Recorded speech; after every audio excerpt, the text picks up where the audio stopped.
ರಸ್ತೆ ನಿಲ್ಲಿಸ್ಬಿಟ್ಟು ಬುರುಡೆ ಒಡೆದು ಹಾಕಿ ರಸ್ತೆಗೆ ರಕ್ತವನ್ನು ಚೆಲ್ಲಬೇಕು. ಒಂದು ಮುಖ್ಯವಾಹಿನಿಯ ನ್ಯೂಸ್ ಚಾನೆಲ್ ಅಂತ ತನ್ನನ್ನ ಕರೆದುಕೊಳ್ಳೋ ಚಾನೆಲ್ನ ಪ್ರಧಾನ ಸಂಪಾದಕ ನೇರ ಪ್ರಸಾರದ ಕಾರ್ಯಕ್ರಮದಲ್ಲಿ ಇಷ್ಟು ನೇರವಾಗಿ ಸ್ಪಷ್ಟವಾಗಿ ಕೊಲೆಗೆ ಪ್ರಚೋದನೆ ಕೊಡೋಕೆ ಸಾಧ್ಯನಾ? ಒಬ್ಬ ಗೂಂಡ ಭೂಗತ ಪಾತಕಿ ಇಂತಹ ಕೊಲೆ ಬೆದರಿಕೆಗಳನ್ನ ಕದ್ದು ಮುಚ್ಚಿ ಫೋನ್ ಮಾಡಿ ಕೊಟ್ರೆ ಅದು ದೊಡ್ಡ ಸುದ್ದಿ ಆಗತ್ತೆ, ಕೋಲಾಹಲ ಆಗತ್ತೆ. ಆದ್ರೆ ನಾವೆಂತಹ ಸಮಾಜದಲ್ಲಿ ಇದೀವಿ ಅಂತಂದ್ರೆ ಪ್ರೈಮ್ ಟೈಮ್ ಪ್ರೋಗ್ರಾಮ್ ನಲ್ಲೇ ಪ್ರಮುಖ ನ್ಯೂಸ್ ಚಾನೆಲ್ ಒಂದರ ಮಾಲೀಕ ಸಂಪಾದಕ ನೇರವಾಗಿ ಕೊಲೆಗೆ ಕರೆ ಕೊಡ್ತಾನೆ. ಅದು ಹೀಗೆ ಅತ್ಯಂತ ಅಮಾನುಷವಾಗಿ ಕೊಲೆ ಮಾಡಬೇಕು ಅಂತ ವಿವರವಾಗಿ ಹೇಳ್ತಾನೆ. ಅದಿಲ್ಲಿ ಸುದ್ದಿನೂ ಆಗೋದಿಲ್ಲ, ಚರ್ಚೆನೂ ಆಗೋದಿಲ್ಲ, ಆತನ ವಿರುದ್ಧ ಕಾನೂನು ಕ್ರಮವಂತೂ ಆಗೋದೇ ಇಲ್ಲ.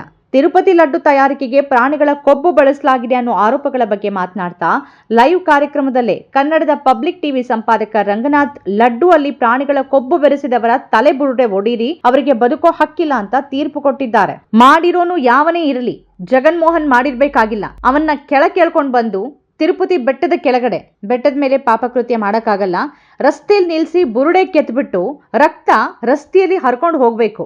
ಯಾವನೇ ಇರಲಿ, ಅವನು ಬದುಕಳಕ್ಕೆ ಯೋಗ್ಯನಲ್ಲ, ಅವನು ಬದುಕೂಡ್ದು ಅಂತ ಫರ್ಮಾನ್ ಹೊರಡಿಸಿದ್ದಾರೆ ರಂಗನಾಥ್. ಪಬ್ಲಿಕ್ ಟಿವಿಯ ಮುಖ್ಯಸ್ಥ ರಂಗನಾಥ್ ಗುರುವಾರದ ಬಿಗ್ ಬುಲೆಟಿನ್ ಕಾರ್ಯಕ್ರಮದ ಲೈವ್ ನಲ್ಲೇ ಹೀಗೆ ಪ್ರಚೋದನಾತ್ಮಕ ಹೇಳಿಕೆ ಮತ್ತು ತೀರ್ಪು ಕೊಡುವಾಗ ಆತನ ಜೊತೆಗಿದ್ದ ಮಹಿಳಾ ಆಂಕರ್ ದಿವ್ಯಜ್ಯೋತಿ ಅವರ ಮಾತಿಗೆ ಹೌದು ಅಂತ ಧ್ವನಿಗೂಡಿಸಿದ್ದಾರೆ. ತಿರುಪತಿಯಲ್ಲಿ ಪ್ರಸಾದವಾಗಿ ನೀಡುವ ಲಡ್ಡು ತಯಾರಿಕೆಗೆ ಪ್ರಾಣಿಗಳ ಕೊಬ್ಬನ್ನ ಬಳಸಲಾಗಿದೆ ಅನ್ನೋ ಆಂಧ್ರ ಸಿಎಂ ಚಂದ್ರಬಾಬು ನಾಯ್ಡು ಆರೋಪ ಭಾರೀ ವಿವಾದ ಸೃಷ್ಟಿಸಿದೆ. ಆಂಧ್ರದಲ್ಲಿ ಹಾಲಿ ಸಿಎಂ ನಾಯ್ಡು ಹಾಗೂ ಮಾಜಿ ಸಿಎಂ ಜಗನ್ ರೆಡ್ಡಿ ನಡುವೆ ದೊಡ್ಡ ಜಟಾಪಟಿಗೆ ಇದು ಕಾರಣ ಆಗಿದೆ.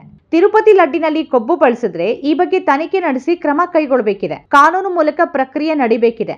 ಭಾರತೀಯ ಆಹಾರ ಸುರಕ್ಷತೆ ಮತ್ತು ಗುಣಮಟ್ಟ ಪ್ರಾಧಿಕಾರ ಪರಿಶೀಲಿಸಿ ಸೂಕ್ತ ಕ್ರಮ ಕೈಗೊಳ್ಳಲಿದೆ ಅಂತ ಬಿಜೆಪಿ ರಾಷ್ಟ್ರೀಯ ಅಧ್ಯಕ್ಷ ಜೆಪಿ ನಡ್ಡಾ ಕೂಡ ಹೇಳಿದ್ರು. ಆದರೆ ಈ ಬಗ್ಗೆ ರಂಗನಾಥ್ ಟಿವಿ ಕಾರ್ಯಕ್ರಮದಲ್ಲೇ ಪ್ರಚೋದನಕಾರಿ ಹೇಳಿಕೆ ಕೊಟ್ಟಿರೋದು ಜನರ ಆಕ್ರೋಶಕ್ಕೆ ಕಾರಣ ಆಗಿದೆ. ಹೇಟ್ ಡಿಟೆಕ್ಟರ್ ಎಕ್ಸ್ ಖಾತೆನೂ ಈ ವಿಡಿಯೋವನ್ನ ಪೋಸ್ಟ್ ಮಾಡಿದೆ. ತಿರುಪತಿ ಲಾಡು ಬಗ್ಗೆ ವಿವಾದ ಆದರೆ ಆ ವಿವಾದದ ವಿವಿಧ ಆಯಾಮಗಳ ಬಗ್ಗೆ ಜನರಿಗೆ ತಿಳುವಳಿಕೆ ಮೂಡಿಸೋ ಕೆಲಸ ಮಾಡಬೇಕಾಗಿದ್ದ ಹಿರಿಯ ಅನುಭವಿ ಪತ್ರಕರ್ತ ಅಂತ ಅನ್ಸ್ಕೊಂಡ ಹಾಗೂ ಒಂದು ಪ್ರಮುಖ ಚಾನೆಲ್ನ ಪ್ರಧಾನ ಸಂಪಾದಕರೂ ಆಗಿರುವ ರಂಗನಾಥ್ ನೇರ ಪ್ರಸಾರದ ಕಾರ್ಯಕ್ರಮದಲ್ಲಿ ಕೂತ್ಕೊಂಡು ಅವ್ರ ತಲೆ ಒಡೀರಿ, ರಕ್ತ ಸುರಿಸಿ, ಬದುಕೋ ಹಕ್ಕಿಲ್ಲ ಅಂತ ಪಕ್ಕಾ ಕ್ರಿಮಿನಲ್ನ ಧಾಟಿಯಲ್ಲಿ ಮಾತಾಡಿದ್ದಾರೆ.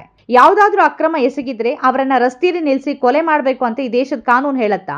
ಬುರುಡೆ ಹೊಡೆದು ರಕ್ತ ಸುರಿಸಿ ಕೊಲೆ ಮಾಡುವುದು ಯಾವ ದೇಶದ ಕಾನೂನು ಅಂತ ರಂಗನಾಥ್ ಅವರೇ ಹೇಳಬೇಕು. ಕಾನೂನಿನಲ್ಲಿ ಹಾಗೆ ಇದ್ರೂ ಟಿವಿ ಸ್ಟುಡಿಯೋದಲ್ಲಿ ಕೂತು ಆ ಬಗ್ಗೆ ತೀರ್ಪು ಕೊಡೋಕೆ ರಂಗನಾಥ್ ಯಾರು?